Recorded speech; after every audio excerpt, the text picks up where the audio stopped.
So no more, let me introduce you to the panelists, and I'm going to do that in alphabetical order. First up is April Cameron. Now, April, she's waving at you.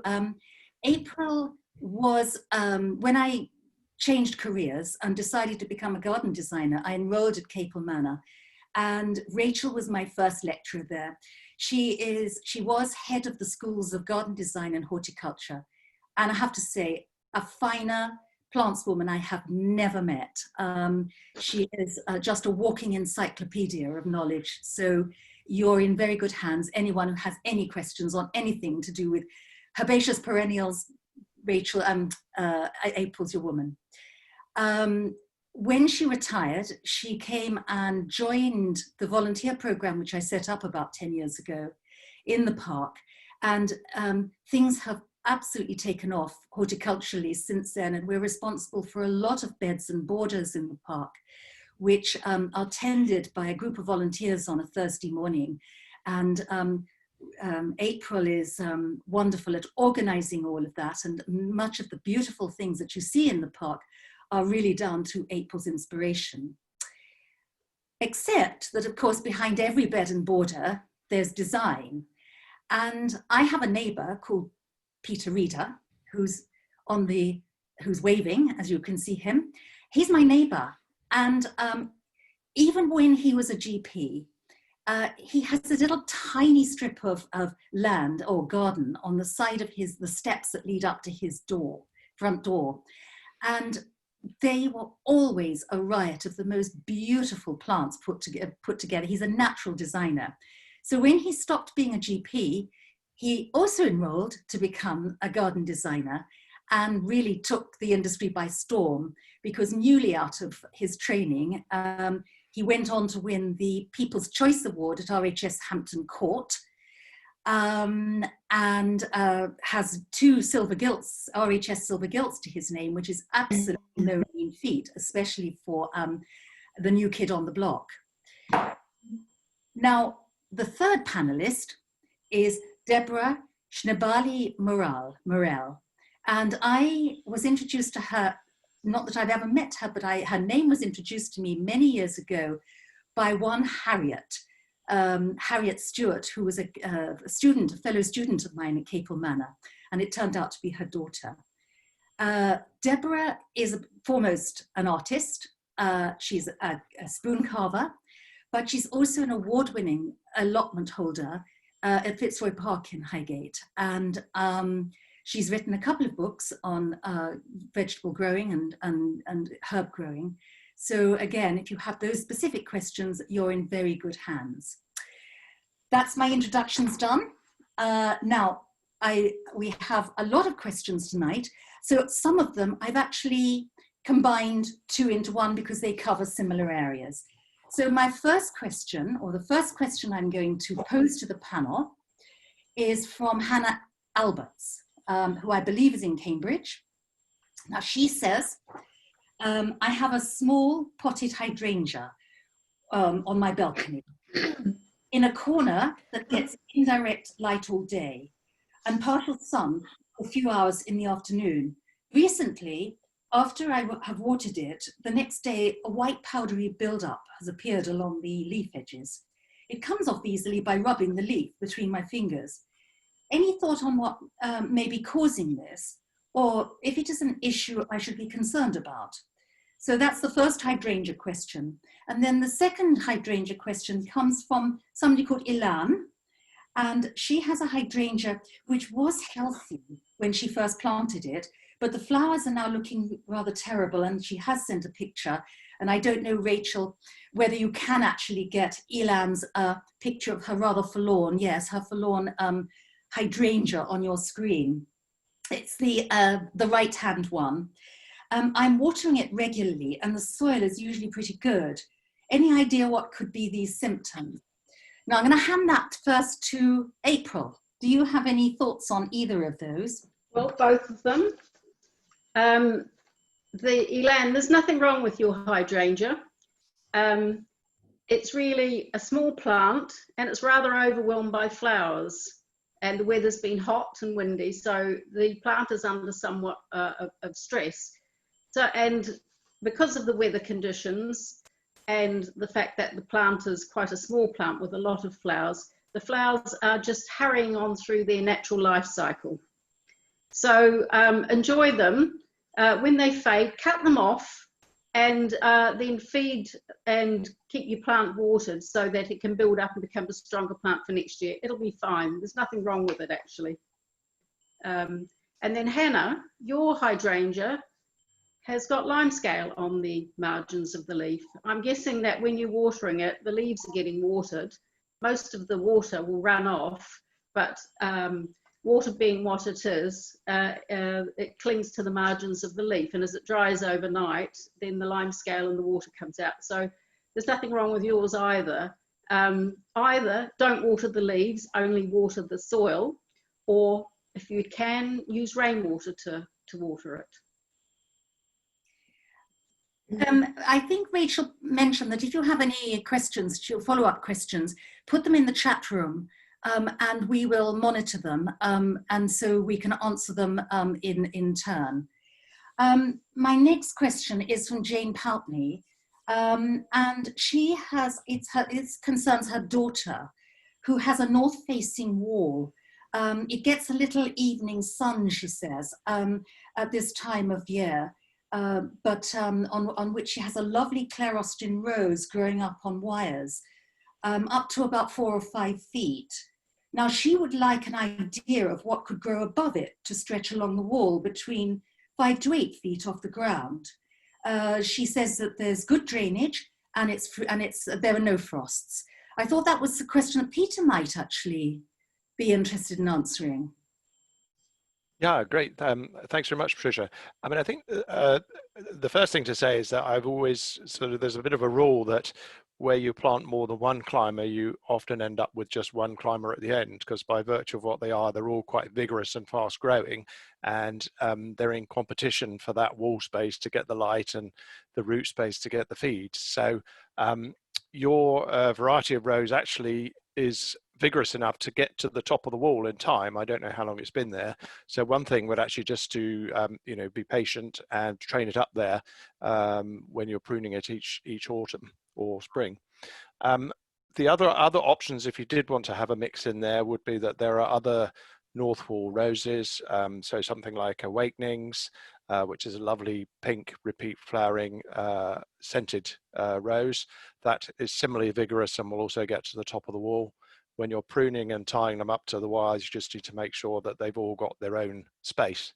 And the second idea I had was some of the clematis, although we think about them as being needing the sun, there are some that are quite tolerant to shade, and the combined flowering colours of a clematis and a rose often look fantastic together.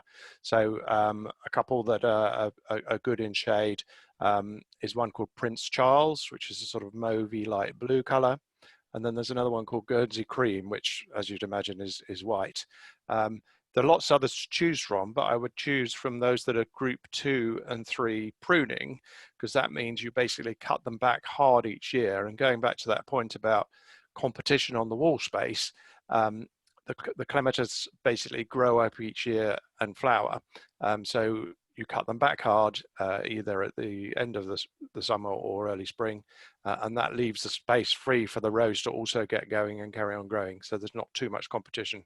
And for both of those, feed and water them. Do you want to add anything to that, April?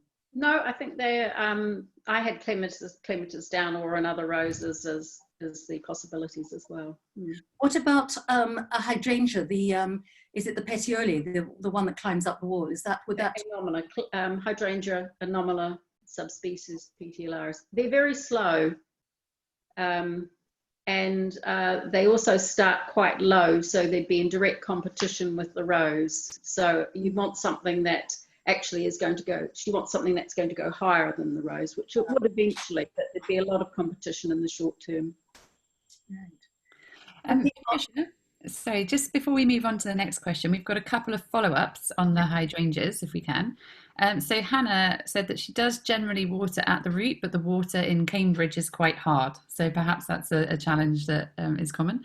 And Elan mentioned or asked, how should I feed the flowers? Any type of plant food or frequency? So perhaps we respond to those before we move on to the next one. This is the hydrangea. Well, Yeah, I would just choose something like Miracle Grow, because the flowers are finishing, they're going through their life cycle, and you're wanting to feed the foliage. So something like Miracle Grow is a good balanced feed. It's a liquid, it's not a liquid, you buy it as a powder and you mix it in with water in a watering can. I was interested in that hydrangea as well, because as April said, it's got huge flowers on it. And also hydrangeas aren't in flower this time of year. They start coming into flower sort of mid to late summer. So I wondered if this was a new plant that's just been bought and just put in the ground fairly recently. And yes, those flowers will be dying because it's actually not the right time of year for them, as well as all the other things that April said. They grow them in the nurseries with these huge heads on such tiny bodies, and it's enormous strain on the plant to support that. So it doesn't surprise me at all that the flowers are dying off for all those reasons, but also that it's the wrong time of year. And the And final, with any luck, if you water and feed it, you might get another flush later in the year, in fact. Possibility, yes. And the final follow-up was the frequency of feeding or using the Miracle Grow. Well, I would say you only need to do it 2 or 3 times over the next couple of months. If it was in a pot, I would say do it once a week, but it's not in a pot, it's in the ground. So it should learn to get most of its nutrients from the ground. Okay, thank you. So just 2 or 3 times in the next couple of months. Jane Poutney has thanked you for the information. Now we go on to Marion Mannheimer, and this is a question for you, Deborah. She wants to know about growing asparagus. And she says, is it easy to grow asparagus? And do they need a lot of sun? Hello, Marion. Asparagus is a challenge. You have to be prepared to give over quite a large area of your plot to a crop which is only going to be cropping for sort of 3 or 4 weeks in the year. It's easy to grow if you pay attention. I mean, you know, there are techniques for planting it. You generally buy 3-year-old crowns, they're called, put them in the ground on a kind of a hump of earth like that, with the roots going down either side, and then you cover up the soil quite high above the crown of the root. Then you probably wouldn't crop it for, even though they're 3 years old, you wouldn't crop it for a couple of years. You might be able to take 1 or 2 spears. You need to keep the ground completely free of weeds, and then it needs to be in a sunny place, and then the ground needs to be quite sandy. I mean, it's the plant that grows in sandy soil, and what else? You need to mulch it after you've stopped picking the the asparagus that we all know. Then you leave it to grow, and it sends up these wonderful, great sort of fluffy kind of fronds of leaves, and you leave those until November, and then you cut them down. And after that, you would mulch that whole soil with a very good sort of compost manure. 4 to 6 inches will be fine to put on, and so it's a challenge. You need space to grow it, and the other really difficult thing about it is that you need to be on guard when it's actually cropping. You need to go and inspect it for asparagus beetle.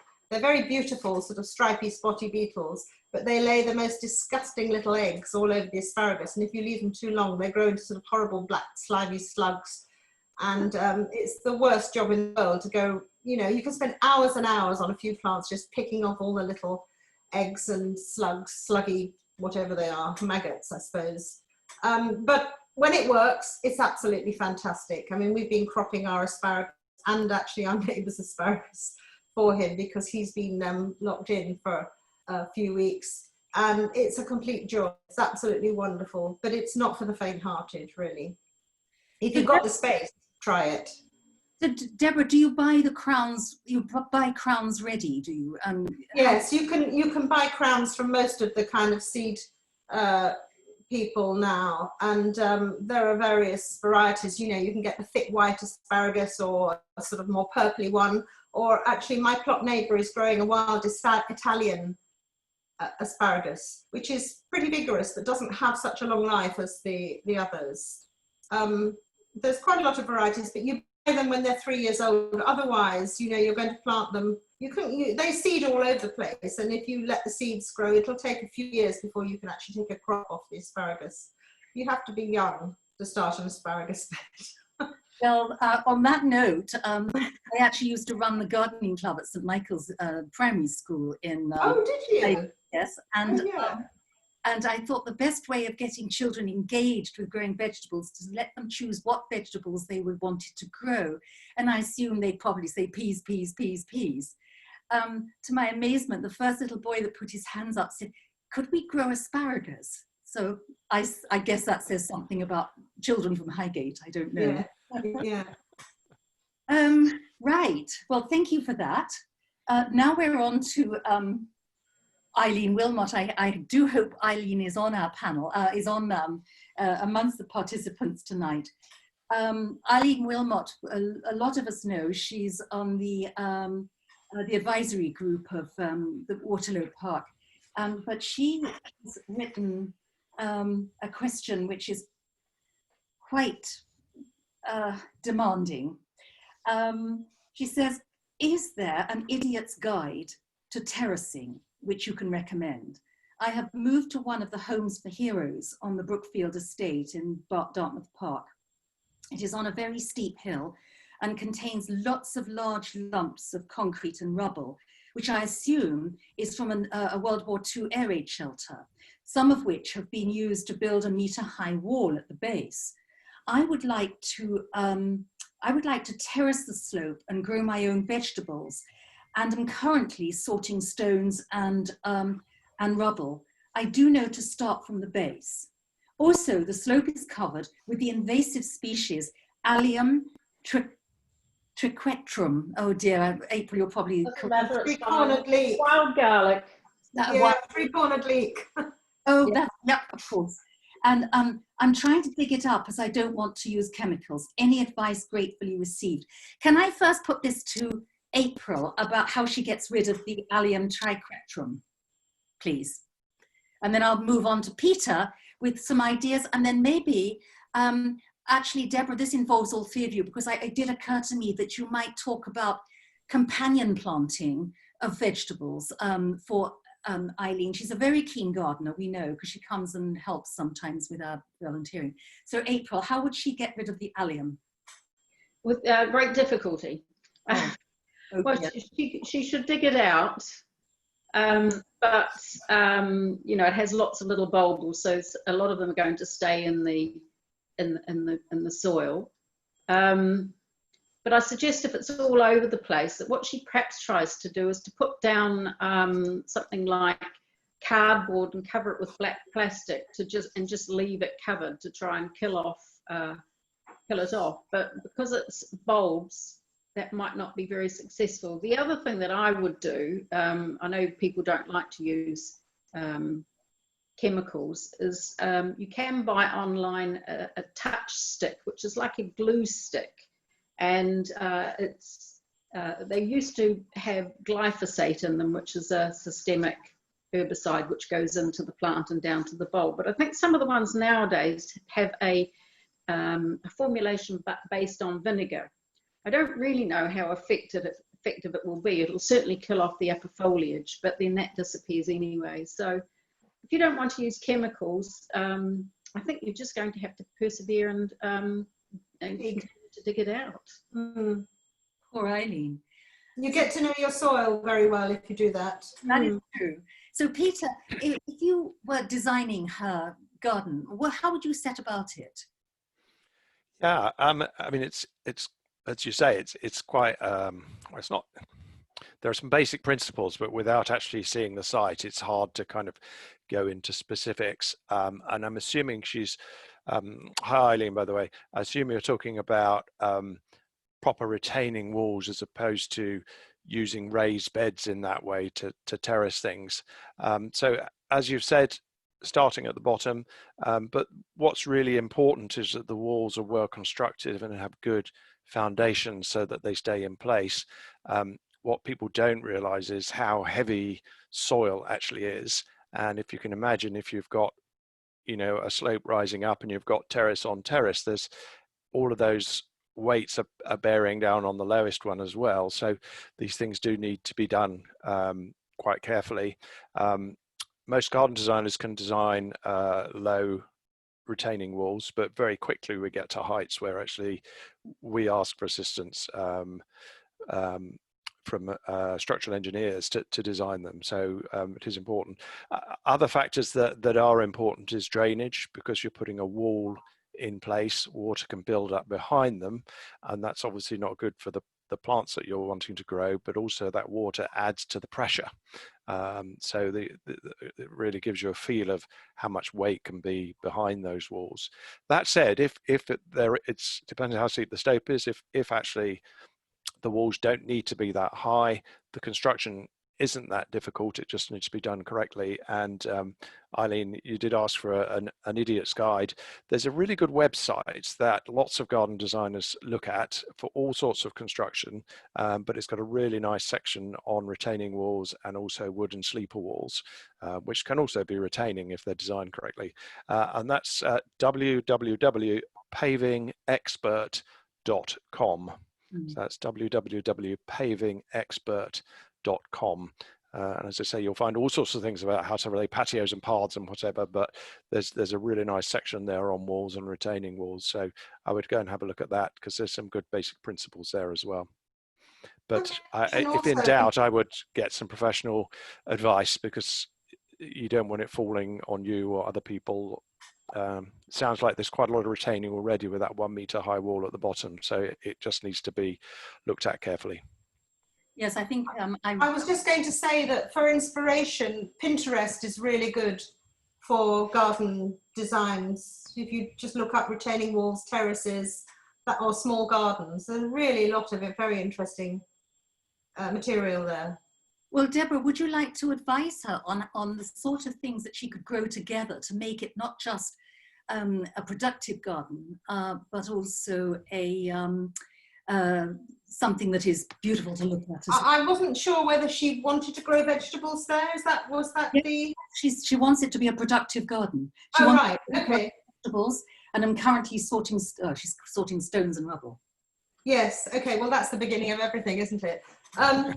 Yeah, I mean, I grow, with my vegetables, I grow flowers because I like picking flowers. So I grow rows of flowers amongst the vegetables. I mean, I've got sweet williams, gladioli, I've got a dahlia bed, but then and calendula, but amongst all the vegetables, I've been there so long now that things self-seed, and I allow certain plants to stay. I mean, for me, it's very difficult to pull out plants that I know are going to be beautiful, but sometimes I have to. So the real staple plants that stay with my vegetables and either seed themselves, or the perennials, or they come up every year, or they do both, are the medicinal valerian, which grows very, very tall and has these beautiful scented flowers and really attractive to pollinating insects. Verbena bonariensis, which just seeds everywhere and is very pretty, and because it's a high story plant, doesn't have much going down the bottom, it doesn't shade other things. Salsify seeds itself everywhere, which is a very beautiful, I mean, it's grown as a root vegetable, but I've never really managed to get good roots, so I just let it seed, and it's very, very pretty, sort of dandelion type plant, but a sort of bluey purple with a lovely clock as a seed head. So those, and then the other things that are really worth growing are all the umbelliferas like fennel, dill, coriander, because they really attract, I mean, pollinating insects, but especially the little wasps, not the stinging type.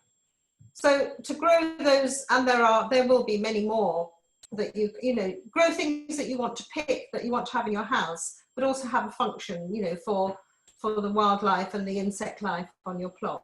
And, you know, a garden is about a thing of beauty, isn't it? It's about looking beautiful. not just a functional thing. And so mixing your plants together is, I mean, I do grow things in rows, but I allow a certain amount of things to happen on their own, you know, independent of me. Oh, thank you, Deborah. Did you want to come in there, April? I was just going to say there's some salsify that has seeded itself in the rockery near the steps, just on the west side. Tall, so almost like minaret type plants. And a friend told me that before the buds open, you can actually eat the buds. Yes, you can eat them. We've got a Chinese plot holder, and she comes and picks mine, and she says she puts them in a broth, in an Asian broth. And I suppose they must taste a little bit like the roots. I'm not sure. I haven't tried them myself, but I think I should. There's also, you can also have plants that ward off unwanted insects. So for example, the calendula, marigolds, and if you grow them with tomatoes, aren't they supposed to ward off aphids? Well, those are not the normal, not the kind of English type calendula. Those are the tagetes, which are the African marigolds, and they're much more pungent. Well, they're both pungent, but I think they're more pungent. I think I'm right in saying that those are the ones that are supposed to ward off, I don't know what, various flies and things. And then you've got the thing as if you want to grow carrots, I wish, it's incredibly hard to grow carrots on the soil here. Grow spring onions between the rows of carrots, and that's supposed to ward off the carrot root fly. I mean, these are all theories. They don't always work. And, gardening is just a series of experiments, and you get to make your own sort of gardening culture, really. And you take what you can and build on it from other sources. But there was a great thing about companion planting, I think, in the 80s. Is that right? And then I don't know whether it's still a kind of very fashionable thing. I mean, I think it's something that's always happened. And, plants complement each other, not just in their purposes, but also colour. Colour is incredibly important in the garden. And sometimes you get, I mean, if you let a parsnip grow to seed, it has the most amazing flower, and the seed head, it's a kind of incredible, vibrant, lime green. I don't know why it's not grown as a herbaceous plant, actually. It's brilliant. Yeah. No, it's so just lovely accidents like that, let things happen. Trend. You've obviously started a trend, Deborah. Actually, April, I wanted to pick up on this with you. Isn't London's soil pretty polluted with heavy metals?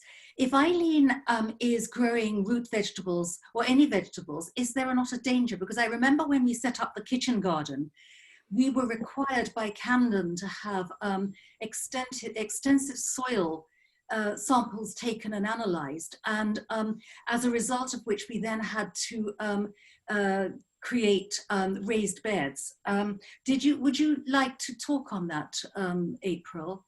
Well, that's about knowing the history of your site. So Eileen could perhaps find out from perhaps Camden Council if there's a history of any history of what was on the site before, because unless it was something like a factory, there's unlikely to have been a problem with heavy metals in the soil. And in fact, I think Camden were just being super cautious with the kitchen garden, because it's a public space and they are raised beds, because somebody independently did a test, and the metal that was evident was cadmium, and the levels were minuscule. So yes, if you're concerned, see if you can find out something about the history of your site. Mm. And there was one other thing I wanted to mention to Eileen about retaining walls. Of course, not having seen the site like Peter, I don't know how steep it is. But if those walls don't have to be very high, I once used something called wood blocks. It's BLOX, I think. And they're offcuts of wood from the timber yards, which are fashioned into interlocking bricks. And they're a very cheap way of creating a retaining wall, but it obviously, for structural reasons, it can't be a very tall one. But that depends on the site itself. Well, I think Eileen's got quite a few useful tips there. Thank you very much. The next question is from Janice Morgan. Now, she has what she says a lovely viburnum shrub that has just finished flowering, these beautiful round white blooms, and we all know how beautiful viburnum is. There's a black fly all over the leaves. Should I cut it right back now? It is an established shrub and a bit out of shape. Sounds like a question for you, April. Yes, the answer is. The black fly is just there to suck the sap from the fresh young shoots that the viburnum is making. But as it's finished flowering, now's the time to cut it back. Any shrubs that flower in the first half of the year, you cut them back after flowering, and generally no later than the longest day. Flowering is a bit late this year. But yes, cut it back now, reshape the shrub, just cut it back to a node so that you don't leave any snags.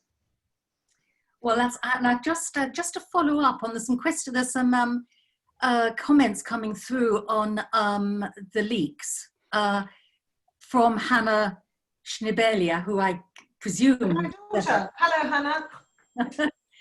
She says 3-cornered leeks are really tasty bulbs. Tasty bulb, stem, and flower, all great in salad or braised in olive oil with pasta. Well, there's a use, yeah.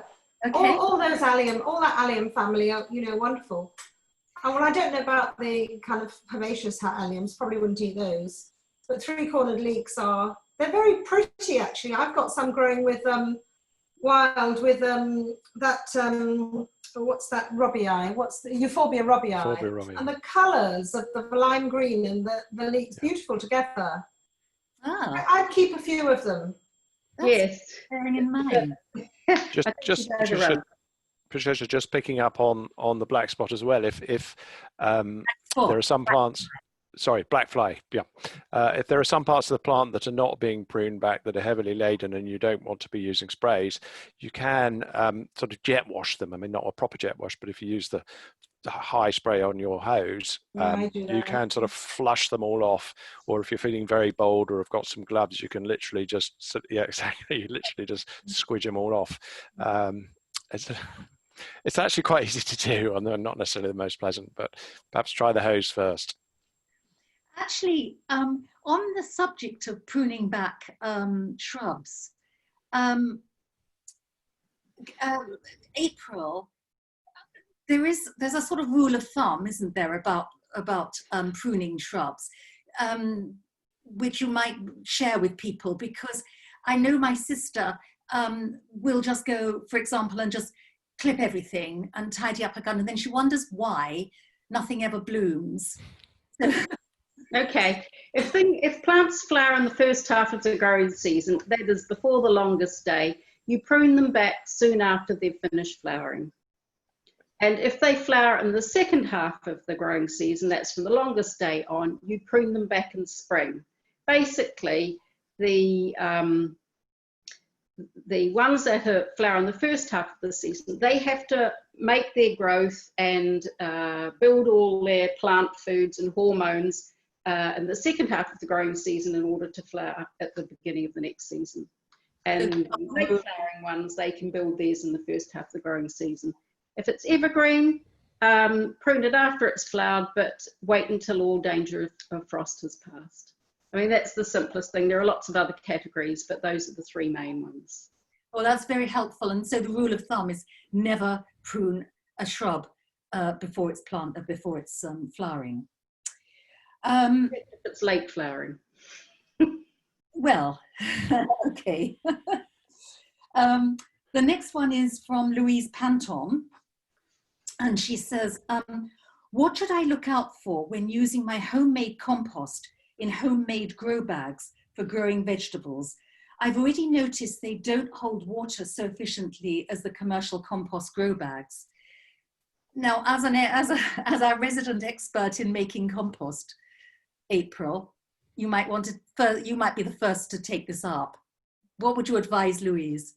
Well, if a homemade compost, you're always going to have weeds in it. So, you'll have to be sure what you're growing, that the plant you want is there, and you take out the weeds.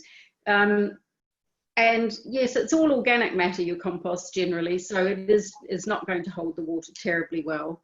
But one thing you can do is there's a product called swell gel, which you could mix in with your compost before you put your plants in it, and it holds moisture in the bag.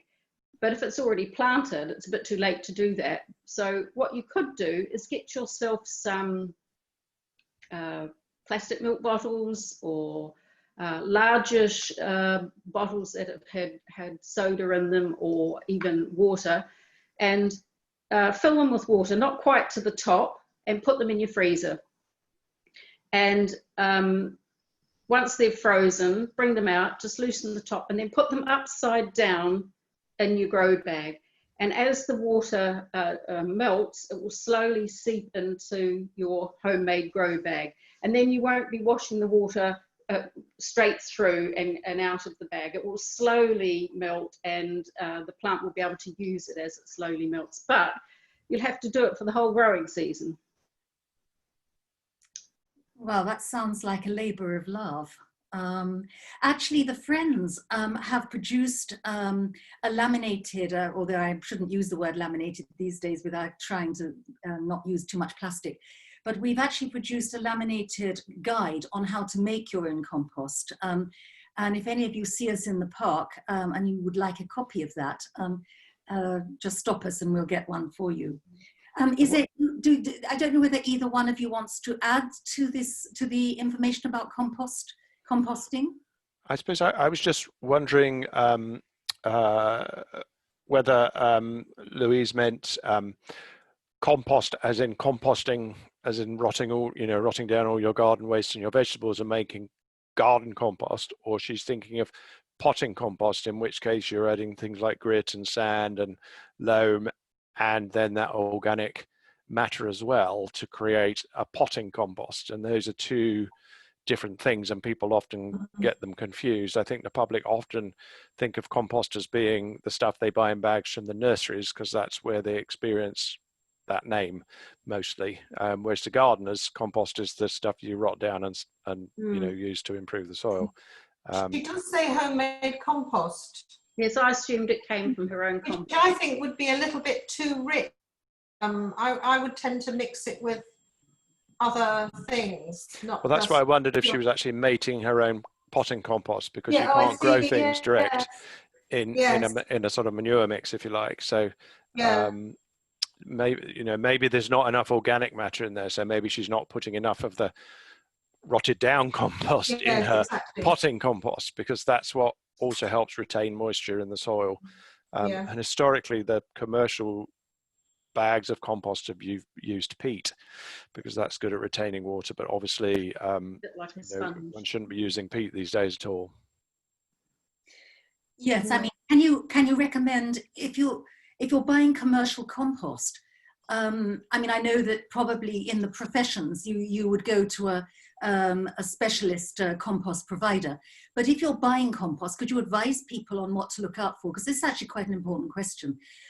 If you go to the B&Qs and places like that and you look at their compost, it's almost entirely peat, has peat in it. Well, you can't actually tell from just looking at the stuff in the garden centres what is good and what is bad. What you should do is go on to the Gardening for Which and look at their best buys, and they do an analysis of the compost, and that will give you a guide to what you should buy. Oh, that's useful to know. Yes, Ilan, we will put it online, the information about composting. Right, next question is from Anthea Seefking. And she says, I have a large container, 60 centimeters round and 50 centimeters deep. Is it all right to plant a cucumber, which will grow vertically, and a courgette, or should I do one or the other? I am short of space and don't want to plant in the ground, as there are so many slugs and snails. Oh, well, this is a double question, isn't it? Because this brings us on nicely to what on earth do you to about slugs and snails, which I have to say was one of the most asked questions from people who came to pick up plants. So, Deborah, would you like to give us some advice on this? Yes, I mean, that's quite a big container, Anthea, so that's good for a start. And as long as you've got good, rich soil in there, because both of those are quite heavy feeders, I think you could manage. Courgettes take up a lot of space, and the more space they have, the more productive they are. But if you planted the cucumber towards the edge of the pot, the courgette could be sort of at the middle but slightly forward, and plant the cucumber towards the edge of the plot to the side of it, and then hope that the cucumber will start growing upwards before the courgette gets too big, because once the courgette's grown, it'll create a sort of shade, and the cucumber wouldn't like that, but it will already have gone upwards, and it won't mind having shade on the base of its stem. I think I know the plot, actually, so I think if you put a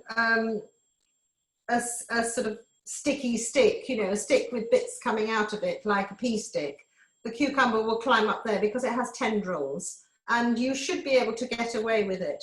But don't imagine that there won't be any slugs and snails hiding under the courgette roots, or courgette leaves, because you really need to check that. So I would go out at night with a torch and collect them in a bucket and around the bottom of the pot, because they'll climb up the sides. But I have actually recently started using a rather wonderful product called, well, it's a mineralized straw. There are two ways. You can get it in pellets, or you can get it as a sort of very fine straw. And I just put it around the base of a plant, and the slugs and snails will not go across it. They don't like it because there's the foot of the snail or the slug gets all stuck up with this. I don't know if you others have found that. I find it really useful, actually. So it's worth investing in a bag of that. There's one called Strouch. From Deborah, where can you buy it from? I actually ordered it online. There's one called Strouch, which is it's straw mulch, more expensive. And then there's another one, a pelleted one. I can't remember what that's called, but equally good. But you put the pellets around, but it's particularly good for vegetables.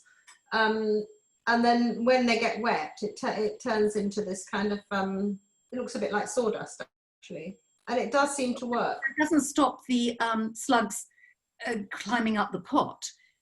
No, you'd have to put some grease on the pot or a copper band or something like that. Because I found that quite effective. I'm sure this is a subject that both April and Peter have views on. Do you want to kick off, Peter? Yeah, I have strong views because I have a small courtyard garden which has a very old brick wall in it with lots of holes and hidey places. Yeah, that's what I like. Yeah, so I mean, I manage it mostly by growing things that the slugs don't really like. When it's been sort of rainy and damp, then I do go out, as you say, at night and literally pick them all up. And Waterlow Park's behind me, so I donate them to Waterlow Park, release them to the wild. So yeah, it's a struggle. And I think the RHS recently did a study on all of these things like copper and all the rest of it, and they generally were said there wasn't really evidence from what they looked at that it worked. But this straw sounds very effective because it's a bit like putting salt on them, isn't it? I would think it would actually kill them if they tried to go across it. Yeah. So yeah, but you know, for instance, I never use hostas because there's just no point. Not all slugs are going to attack your plants. Some of them are feeders on just natural debris. Yes. So, you know, like I think the leopard slug, which is that really big spotty one, I don't think they will do any damage to your plants. The leopard slug actually eats other slugs. Yes, it does. It's the little keel slugs that are in the soil. They're very dark, and sometimes the slightly fatter, paler ones. They're the trouble. April, do you have views on this? No. I mean, there've been enough views expressed, I think. Well, okay. Well, let's get on to the next question then. This is from Louise Sibley. I like to have some herbs for growing on for next year and some for harvesting this year. So when transplanting a herb, when transplanting a herb from pot to ground, how can I tell if the plant is ready for division, or should I just replant it whole and worry about the division later? Well, I think, what about you, Deborah, because you're the expert on herbs? Well, I don't know if I'm the expert, but I mean, herbs is not just one thing. I mean, there are lots and lots of different sorts of plants, and they all have different growth habits. For instance, if you buy something like marjoram, thyme in a garden centre, you could actually take pieces off already, just pull a little rooted piece off and start another plant. Mint, you can always pull a bit away, and as long as you get a root on, it'll grow. Even if you don't get a root on it, it'll grow. Chives, you know, that's something you can pull apart. But, you know, a very good way of propagating basil, for instance, or not exactly propagating, but making a lot, is buying a supermarket pot of basil, you know, sticking it in a bucket of water so that the soil is really soaked. Then prise apart the basil plants and replant them at a good distance, 4 inches apart, in larger pots with very good soil, and put them in the sun, and you'll get really big basil plants that way. And you can, from one pot, there must be 50 little plants in those pots. That's a pretty good way.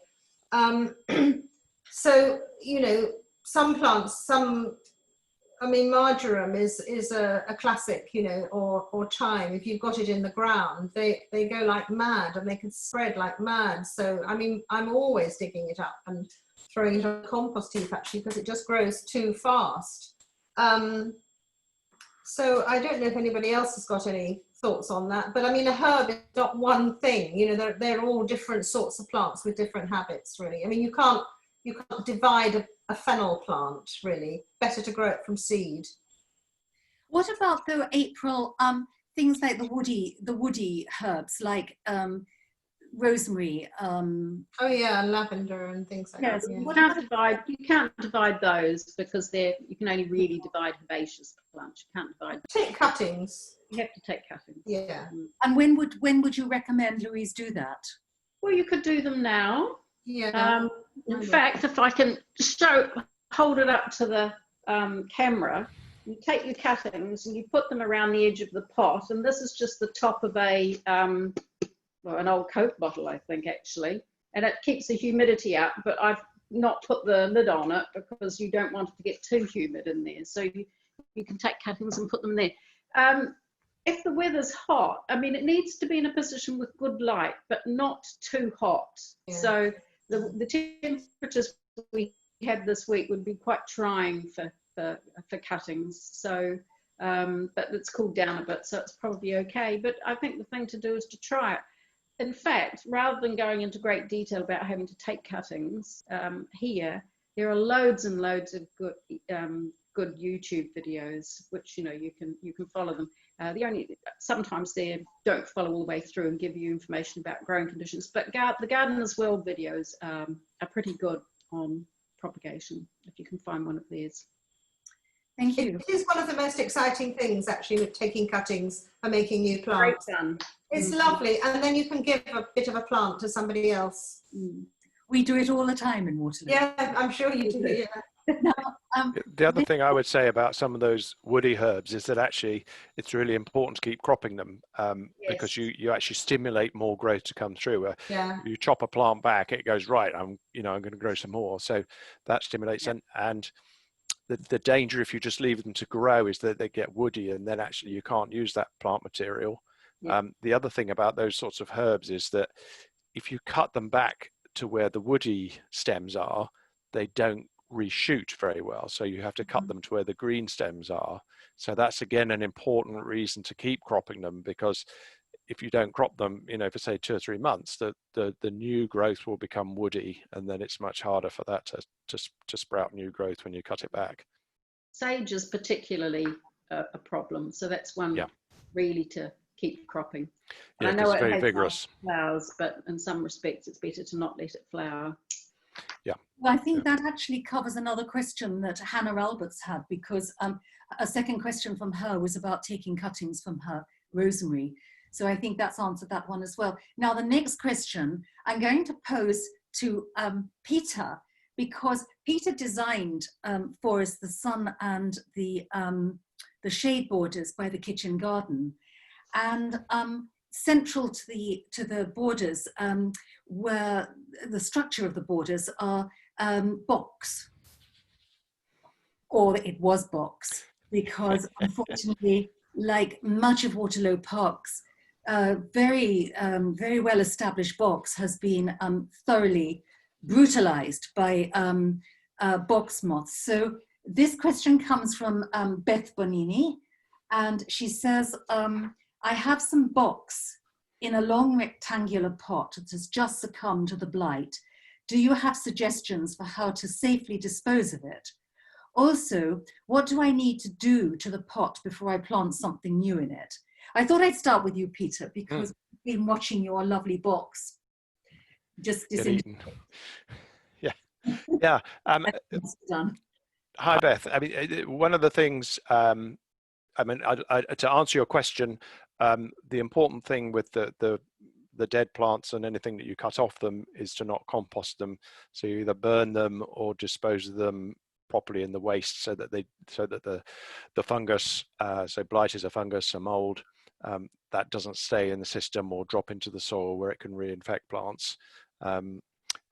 As regards the pots, give them a really good thorough clean, and then soak them in Jay's fluid, and then obviously rinse that off before you use them, and that should get rid of any spores or residual mold that's around. The other thing, as we've just been talking about, that might well be what's got your box, and I think is much more of a problem now than blight, is that the box moth caterpillar, and that literally will strip all the leaves from, you know, even a good sized box sphere or something in a week. If you go around Waterlow Park, you can see, as we've been saying, the decimation that's going on there at the moment, and the plants can recover from that. But the problem is the moth hatches out 3 times a year. So just when the plants are just starting to put a few more leaves out again, they get eaten off again. And because there aren't enough leaves, the caterpillars then also eat the bark, and that does kill the plant.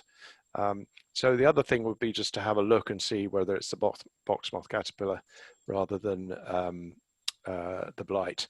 And for the caterpillar, you might see like little fine white webs between the sticks, between the branches, and the leaves look definitely eaten out as opposed to sort of dried up and gone brown with black streaks in them. I guess it doesn't make any difference because the plant will still be dead, but at least you'll have known what the cause was. There are expensive pherone strips, aren't there, April, that you can use, but they are very expensive. Yeah, there's basically no. The pheromone is just to attract the moths, and all it does is gives you an indicator of when the moth is active. It won't do anything to control the caterpillar population. Yeah, it attracts the male moths, and it just doesn't get all of them. There are so many of them, as April said. So it lets you know when they're around, and if you're spraying, which is one way of doing it, when to spray. And you have to spray 3 times a year. If I'm correct in remembering, it's March. Probably like 6 times a year, because you have to spray twice. Right. Okay. So it's sort of March, July, and September. Is that right, April? Am I remembering correctly? Yeah. But obviously that's horrible, because the fungicides that work, the insecticides that work are the systemic ones that go into the plants. They're the ones that are implicated in reduction of bee numbers and all that kind of stuff. So neonicotinoids, yeah. So the best thing is potentially, you know, there are some other alternatives now. The common of which is a very small-leaved holly, has a small rounded leaf. It's not spiky or anything at all. It's called Ilex crenata, ILEX crenata. And if you look at that, unless you know what you're looking at, you would see it as a box plant. But there are some others as well that can sometimes be used. We're also looking at, yes, Ilex crenata. We're also looking at the Lonicera. The Lonicera nitida, which is the poor man's box, which is brilliant for topiary. But you know, this is a warning to us all, because so many of these bugs and insects that come in actually come in from imported plants, And what I would say, my little plea for the night, is that when you go to garden centres, try and buy plants that are produced in this country, partly because the nurseries in this country have been absolutely decimated by COVID-19. So to keep a lot of, especially specialist nurseries going, we all need to help and support them. But also because the hygiene that most nurseries have in this country is much higher than many places where plants are imported from. So try and buy British. I didn't think I'd find myself saying that, but in the case of plants, I really would recommend it. So let's get on to Fiona Murphy's question. Sorry, Patricia, just before you do, just to let you know, we've got a few questions coming in from the attendees as well. So just conscious of time, I think it'd be good to, whiz through a few more questions we've got and allow some time for the attendees as well. Right. So, so then let's very briefly, we're getting quite close to the end anyway. Fiona Murphy has asked about, she lives on the 4th floor of a block on the high street, and she has terraces running along the street side, which is south-facing, and a corner patio facing east-south. A few years ago, she bought 4 climbers and put them in containers on the front. 2 have survived. At the start of lockdown, she moved them from the front of the back of the patio against the building and put bright flowers next to them, hoping to attract bees. They blossomed this year, but no sign of fruit.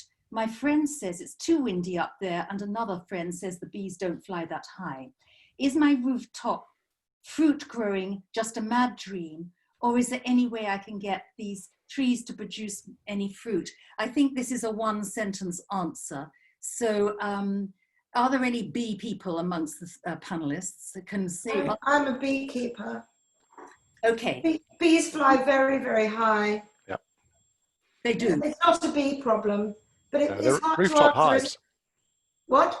There are rooftop There are hives. rooftop Quite a lot hives, of them in but I London. mean, hard to answer if you don't know what the plants are. Are they trees or shrubs or?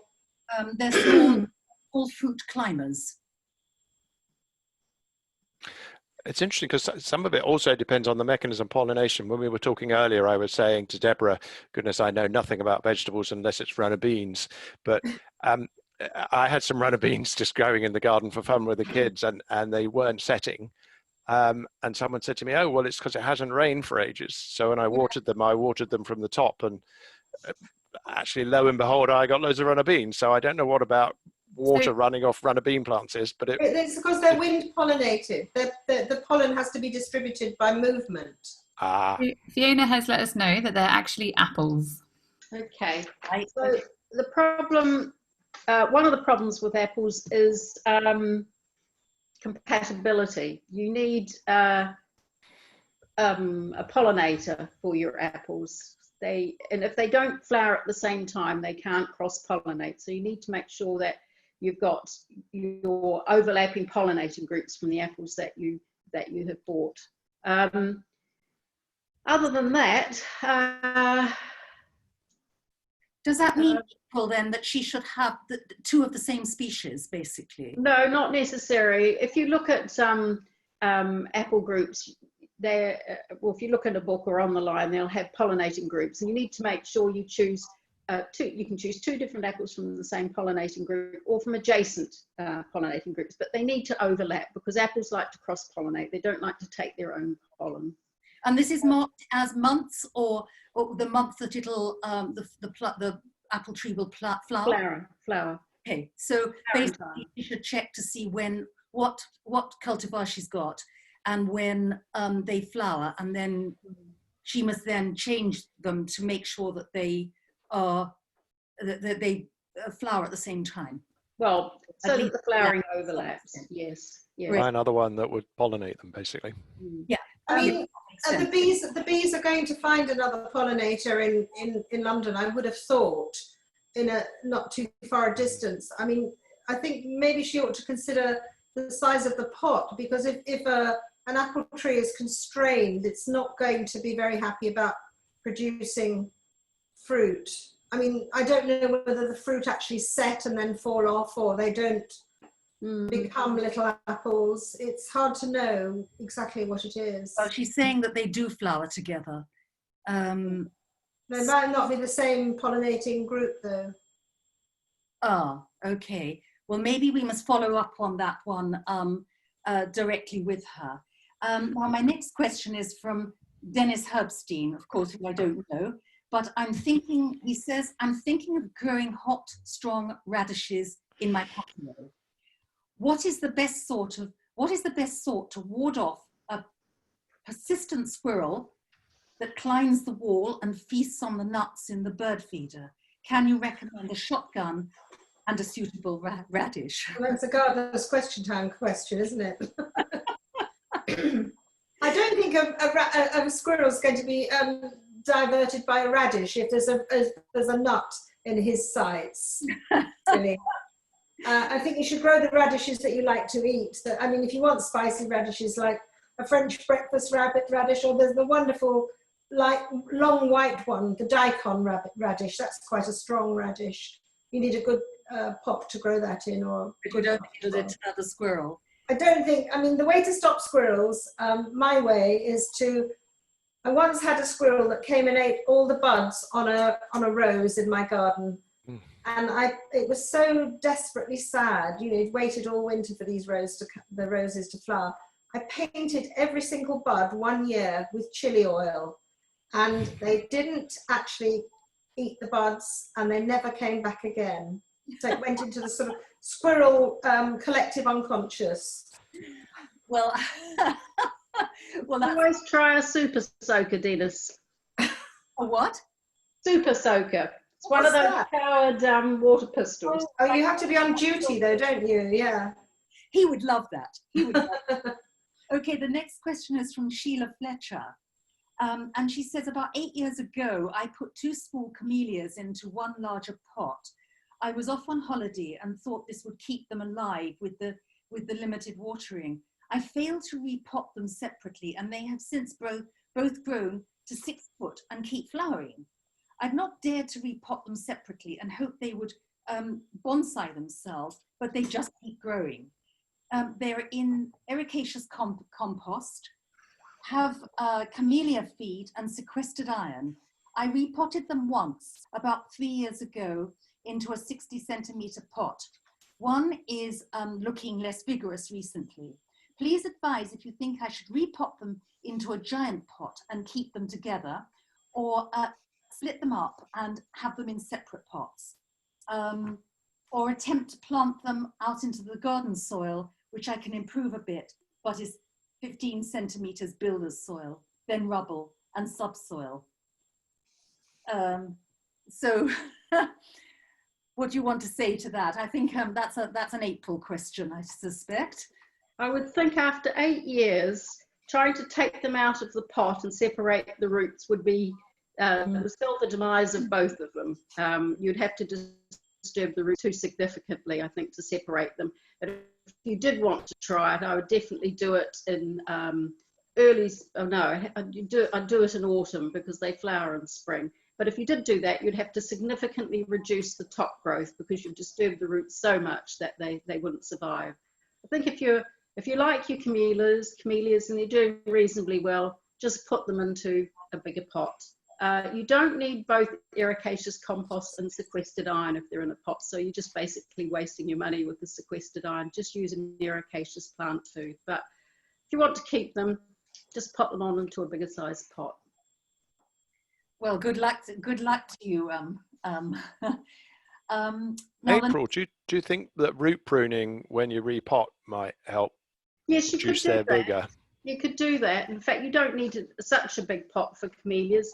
What Peter means by root pruning is when you take it out of the pot, just rub your hands up and down the sides of it to loosen the soil at the sides of the pot. That might not be as easy as it sounds actually, because they can become really root bound. And if that's the case, get yourself a knife a sharp carving knife that you don't particularly value, and carve the sides of the roots off, and you carve off about as much as 2 centimetres all the way around, and then put new fresh ericaceous compost down the sides of the plant. Well, I hope that helps you, Sheila. Next question is from Marcia Beer. And she's asked, could the panel recommend a suitable tree or bush for a pot on a second floor south-facing full sun balcony with some lateral spread, but maximum height 5 feet? Something unusual with interesting foliage. And how large should the pot be? I think, can we keep this to a one sentence answer, each of you? What would you recommend, Peter? I quite fancied a thing called Eriobotra coppertone, which is an evergreen shrub. It's a funny kind of crossbreed with Eriobotra and something else, the locot tree, something else which no one's quite exactly sure what it is. There's various ideas, but it's evergreen. The new foliage that comes through has a lovely bronze tinge to it, and it has flourishes of fragrant sort of light pink flowers in the spring. So that's a very attractive shrub, very shapely. Once it's getting a bit bigger, you can raise the crown, so you can cut out some of the lower branches, and then you could actually put some planting underneath, some seasonal planting underneath. It will give you a bit more interest through the year. That sounds rather good. I have never heard of it. What about you, April? Well, I've got an Albizia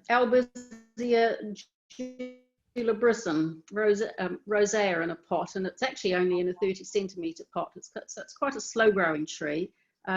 Yeah, it's got a lovely ferny foliage, and if you're lucky, you'll get flowers. But I think it does need quite a hot summer to get flowers. I think we missed the actual name of the plant. Okay, Albizia julibrisson rosea. It's called the silk flower tree, I think. That's right. Yeah. Is it pink fluffy flowers? Yes, Yeah. it's very beautiful. Yeah. And I've had mine in a pot for 8, 9, 10 years, and it was given to me as a very small seedling of about 30, 40 centimetres, and it's now only about 1 metre tall, so it's quite slow growing.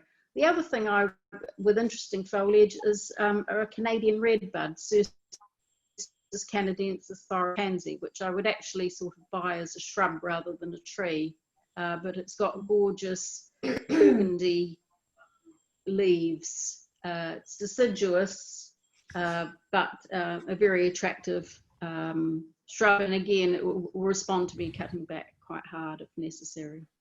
What we might do, I'm thinking, is we should put this, write the names of these plants on our website, because I'm sure if Marcia is listening, it might not be so easy to take down notes of the names of the plants. So if you are with us, Marcia, we will try and find a way of getting the names of the plants to you. Now, I have Drusilla Gabot, and she says, these azaleas are planted in shade. Can we have a picture of the azaleas? These azaleas are planted in shade under a London plane in a raised bed.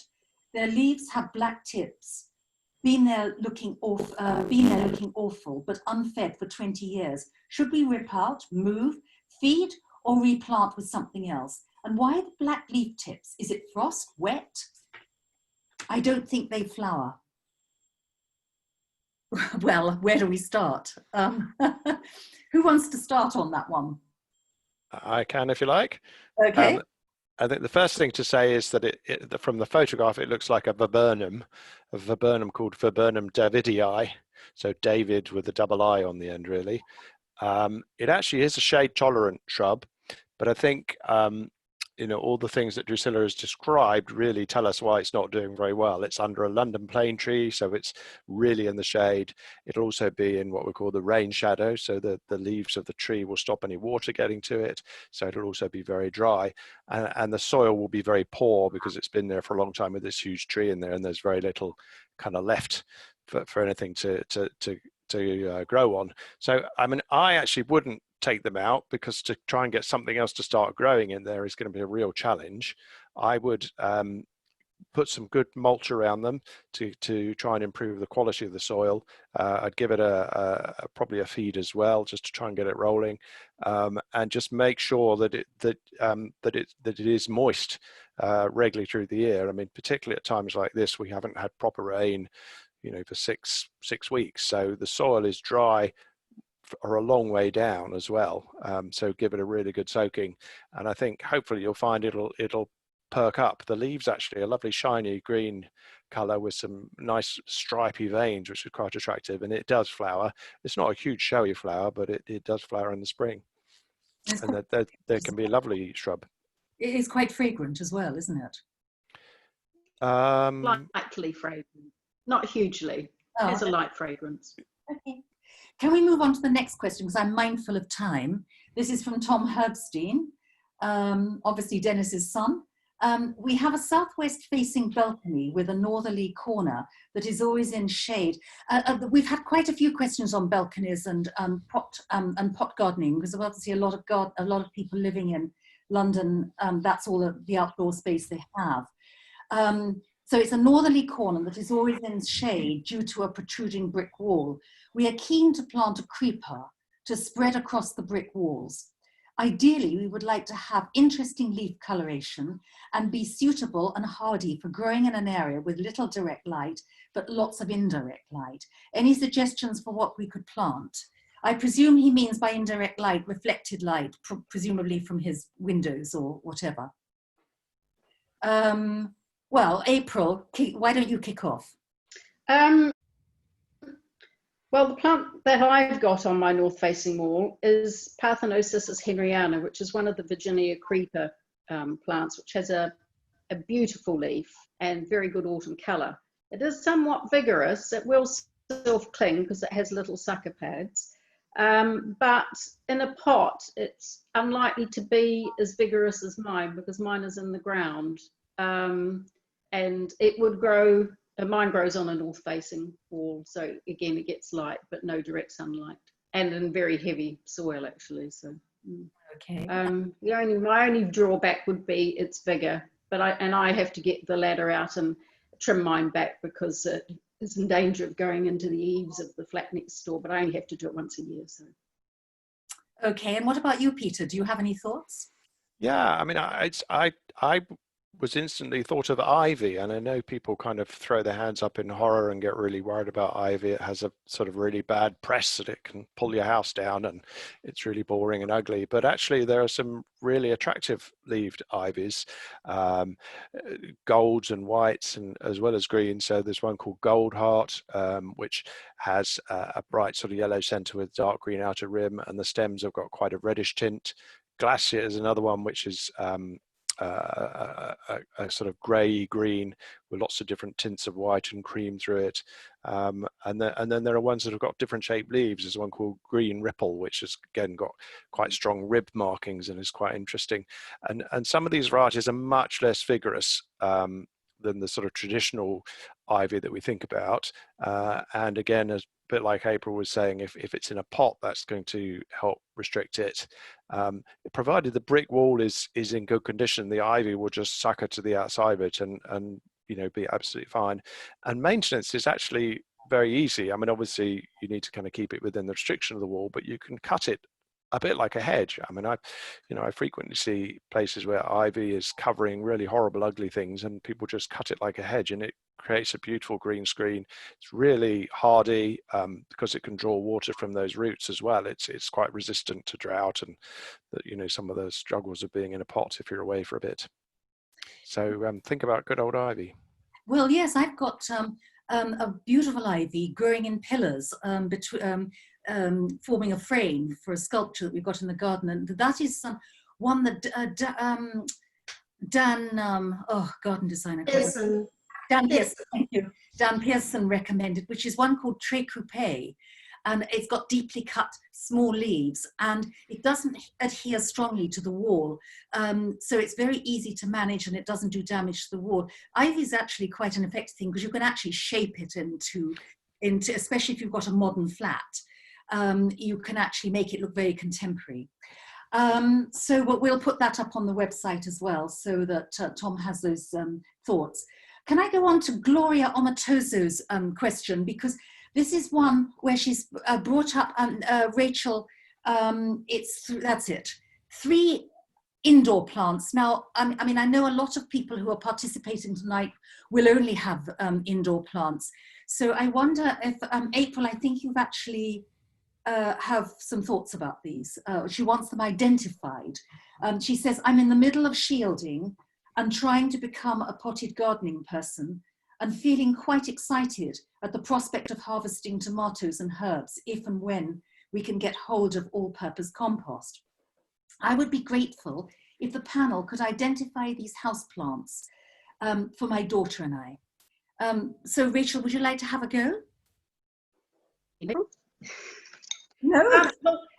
I'm not a houseplant person at all, but I have a friend who is, and so I have had my houseplant detective on the case. And Gloria, it's all the same plant, and it's a Dracaena fragrans. That's Dracaena and fragrans, and it's just at different stages of its growth. And is that the dragon plant? Is that known as the dragon plant? So there's lots of different kinds of them, but this is. Oh, then I know what it is. Well, we've all learned from that. Thank you very much, Gloria. And if she's in Highgate, she can get multi-purpose compost from the flower shop. Absolutely, not from the roundabout, but also from the Highgate stationers, who seem to have everything. Yep. And then my last question before we open it up to the participants, because I see there's a lot of questions mounting here. Elan said, I recently bought a small lemon tree, and I'm actually, Elan, I share your question here because I too have one and I have problems with it. It's in a plant pot, and the instructions say I have to wash it. The compost, we have to wash out the compost twice a year. Any idea what this means or how to do it? I've never heard about it before for other plants. So can you give her some advice? Anyone, anything about lemon trees? Lemon trees, citrus require a slightly acidic soil. So best potted up in ericaceous compost and fed with a fertilizer that's suitable for ericaceous plants. Now you're probably watering it with London tap water, which has got a lot of minerals in it, and so the minerals build up can build up in the compost over the year. So what they're saying is to try and flush it through with a copious amounts of water to try and wash through some of those mineral salts. But of course, if you're washing it through, you really want to wash it through with rainwater, not tap water. Or I suppose you could actually, if you wanted to, put a little bit of vinegar or lemon juice in the tap water and use that as a slightly acidic medium to wash it through. But actually, I've never really heard of it. One thing I will say is, though, try and collect rainwater for watering your lemons so that you don't have that problem. Just means leaving a bucket out, or trying to organise a water butt so that you've got water for your lovely lemon tree.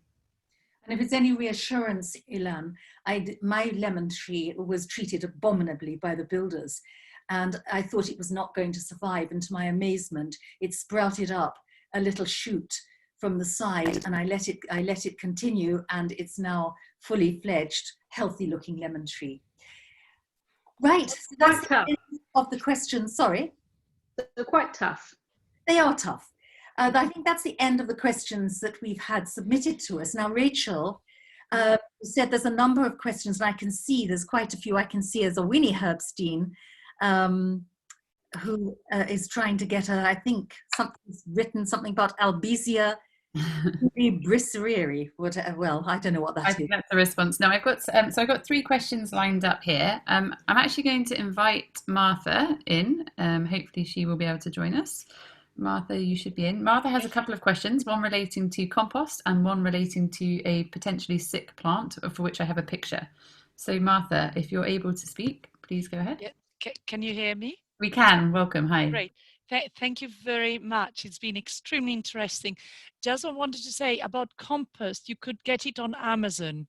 I find it very useful because I don't want to linger too long at the garden center, with the COVID. So I get heavy items on Amazon and I find it extremely useful. Yes, I wanted, my first question is about compost to pot plants, outdoor plants. could you suggest, it's a different question to the one relating to this plant, it's a two different questions, but could the panel please suggest a good compost for to repot plants? Oh, it sort of depends what your plant is, really. Oh, Sorry? oh, it was just an exclamation. Oh, let me at this stage of the day, let me think about. Well, I haven't planted anything yet. They're empty pots. Sorry, it's not replant. It's just to plant some new plants in the pot. It's a summer bedding type planting. Yes. Well, if it's summer bedding, just find a multi-purpose compost. But most of the multi-purpose composts do have some peat in them. And if you want to grow peat-free, a lot of them are based on wood fibre, but a lot of them are not very good. So again, your best bet is to go online and look at the Gardening for Which who've tested these peat-free composts and make a recommendation about which ones are best for retaining nutrients and for retaining water. But they're likely not to be particularly cheap. I've noticed, yes. Yeah. Mm. Mm-hmm. If you're planting shrubs, you need what we call a John Innes type compost, which is just a recipe for making compost. So shrubs need a John Innes type 2, and if you're going for trees, you probably need a John Innes type 3, or if you think a plant's going to be in a pot for an awful long time, you need the John Innes type 3 compost. Thank you. Okay, and I think there's one more question relating to this plant. Is it a bay tree? Yes, bay. I don't know. Sorry. It looks like a bay to me. Are the leaves fragrant? Crush them in your hands? No, they're not. It looks like a climber. I think it is a climber. Is the stem in the bottom right hand corner the stem of the plant? Yes, it is the stem. It's not an Elaeagnus, is it? Yeah, it looks like an Could be the plain green Elaeagnus, couldn't Yeah, it? that's what I was thinking. What's the question? About the leaves, if you yes, the leaves are. It might be the same answer to the previous question about leaves which were half black, but I wonder the leaves don't look very healthy. I don't know if it is because of the soil, because it's dry. It's at the bottom of the garden, so it could be that it's dry. If you could please. Is it just a few leaves down the bottom here, or are there leaves all through the plant that look like that? All through the plant. Okay.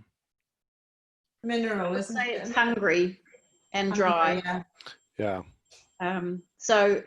Plants can only take up nutrients from the soil if those nutrients are dissolved in the soil water. So you need to make sure that it doesn't get too dry. And as it's looking a bit sad for itself, I would feed it. Again, one of the easiest things to buy is Miracle Grow, which is a powder you dissolve in water and water it onto the soil. Mm-hmm. Great. Okay. The watering thing as well is that people don't appreciate how much rain we actually need to make a difference to plants. So, whatever it was 2 or 3 weeks ago, we had a whole day where it rained all day. So that would have made a difference. But if you're out and about in the parks and it's just rained lightly, if you look at the ground, you'll see that the ground is just dry. All the rain is on the grass and it just evaporates. None of that gets to the plants. So, we effectively have had 1 day's rain in the last 2 months, really.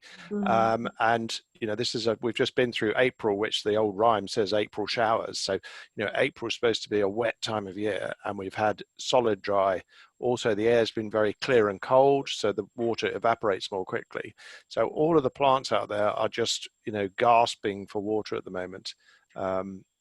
So don't underestimate how much of an impact that can have. Yes, and also that plant is planted close to a wall or a fence, so it won't really have benefited from the rain in any case. So it'll be in a rain shadow, so you need to keep it watered.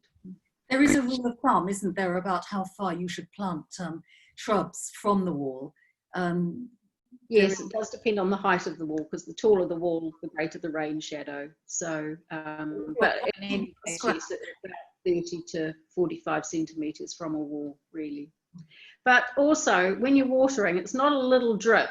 You know, it's particularly if it is in a dry position, you're giving it a whole watering can full at a time. You don't have to do it every day, but certainly if it's in the hot weather and windy weather we've been having, you probably need to do it. If it's in that state, you probably need to do it a couple of times a week, a watering can full at a time. And or a hose and just leave it running for 5 minutes. You know, it seems like a crazy amount of time, but the water's got to soak in. I can't remember but there is, you can look online and find what depth of inches of rain and how far it penetrates through into the soil, and it's really surprising. It doesn't go anywhere. It's a thing I'm always telling people about new trees. You need to really water them regularly. A tree will take a bucket full of water, you know, every other day in the summer, if not more. Thank you very much, Peter. Can we have the next question? Thank you very much. Yeah, absolutely. Thank you, Martha. So the next question I'm just going to read out. This is from Hannah Schneebly to say, is it too late to grow courgettes and squash from seed? Well, not really, no.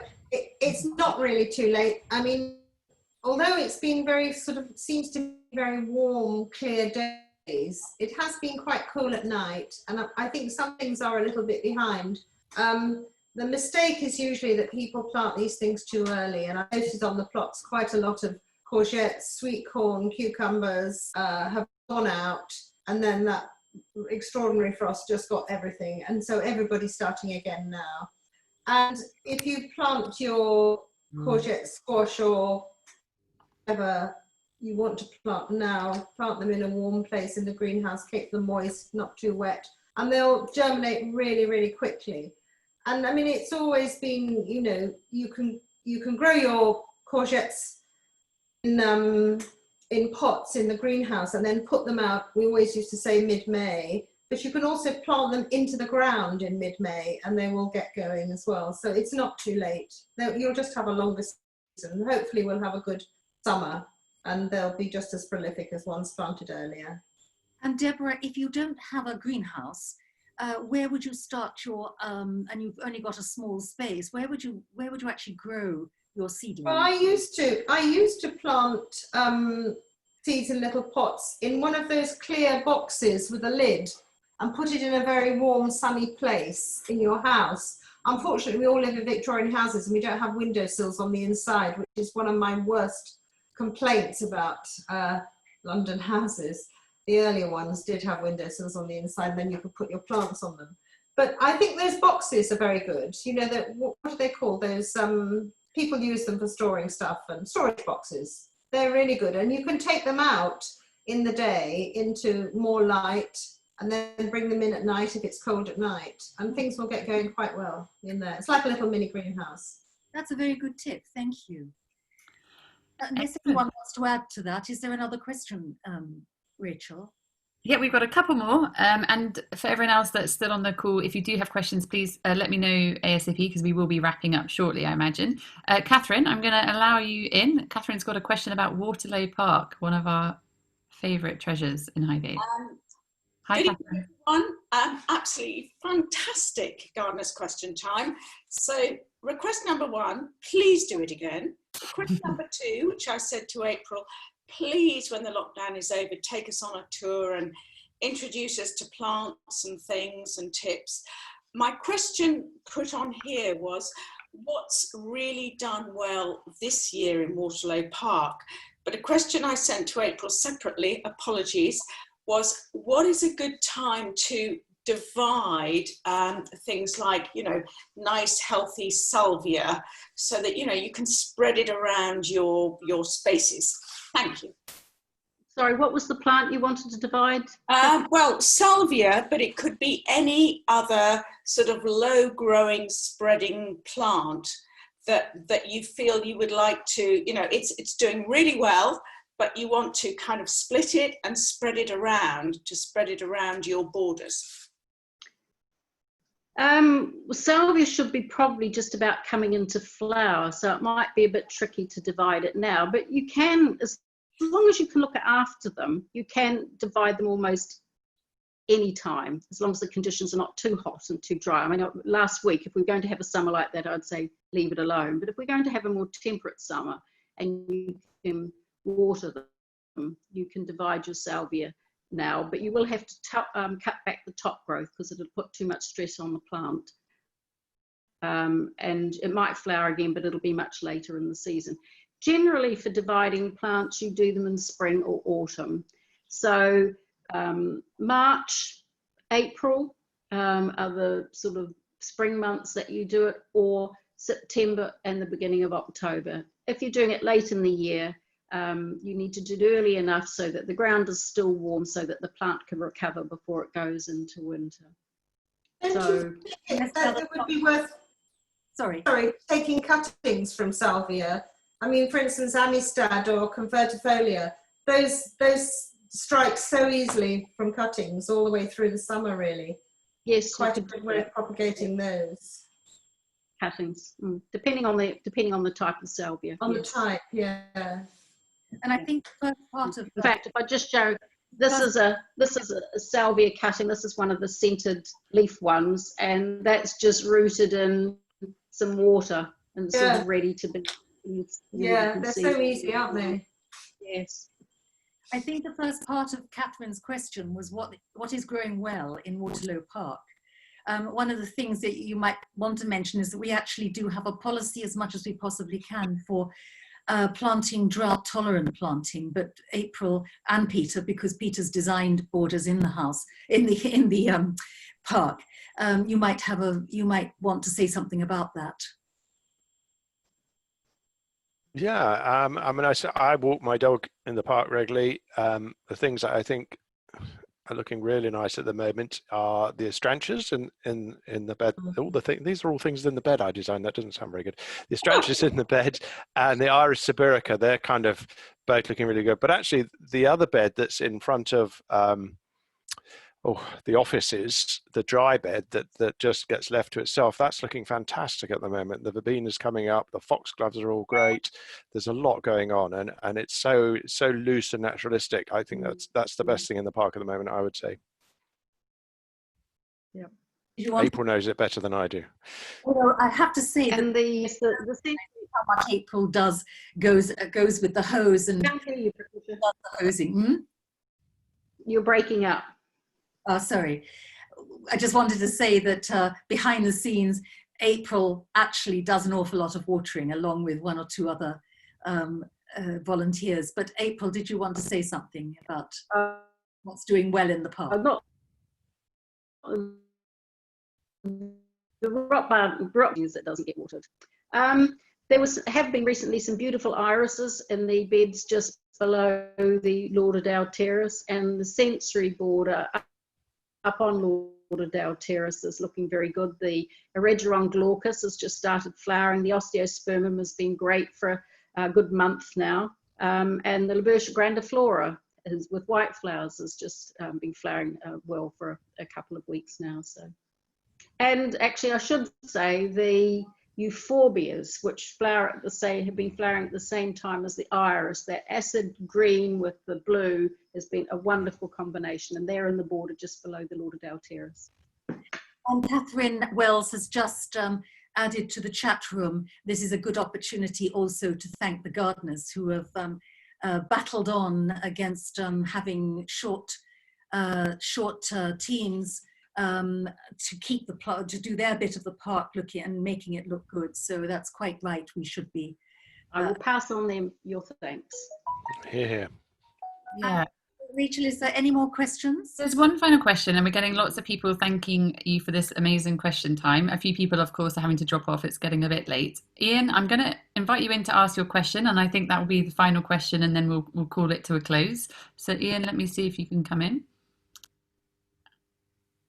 And hello all. Yes, thank you very much indeed for this evening. It was going back to the box moth question. I know you've heard me talking about box before now, particularly April, I think. Yeah, you're very faint. Okay, I'll try and be a That's bit not louder. actually, yeah. Going back to the question about box hedges, is it the case that Bacillus thuringiensis, which I think is a natural way, if you like, of treating rather than pesticide-based, is potentially dangerous to other insects? But I believe other insects than the box moth itself don't particularly frequent the hedge. So why is that not used? I'm still puzzled. It's a Camden policy because it's considered safe because it's not harmful to people, but it actually affects all caterpillars and nematodes in the soil. So if you've got a wet soil and you've got nematodes living in the soil, then it will kill those as well. So it actually is the most widely used insect control internationally at the moment. But it does actually affect more organisms than we think. Whether it affects more than the box. I think one of the issues is that there's a lot of mis-spraying of it, so that it's used a bit indiscriminately. So, but if you're targeting the plant, it would be fairly safe. But in order to spray all the box in Waterlow Park, it would have to be done quite quickly, and they probably wouldn't be able to be quite as precise as is required. But the reason we don't spray in the park is because Camden don't permit it. It's one of their conservation policies not to use it. However, I will say I have a little parterre, a box parterre in my own front garden, and I do spray that with the bacillus, but it is quite targeted, precise spraying, so I'm not so anxious about it in that situation. Any other questions on that? I think that wraps it up. It's been an amazing evening, I must say. I've learned a lot tonight, and I guess it's just now for me to say thank you very, very much to the three of you for giving up your evening like this and imparting a sort of lifetime's knowledge.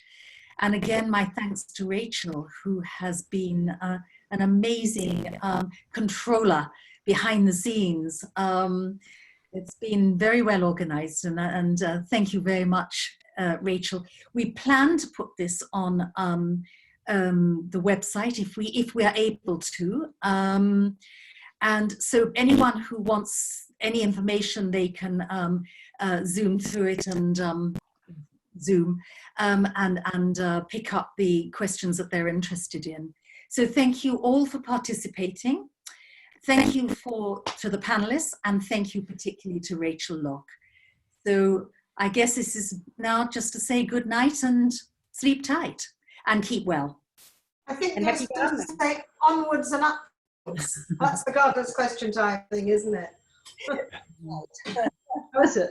And thank you to Patricia, who's pulled this really all together in the last week, and it's been great, and it's another really great example of a community event. So well done, Patricia, and thank you. And it seems like there's going to be more, so you better get planning.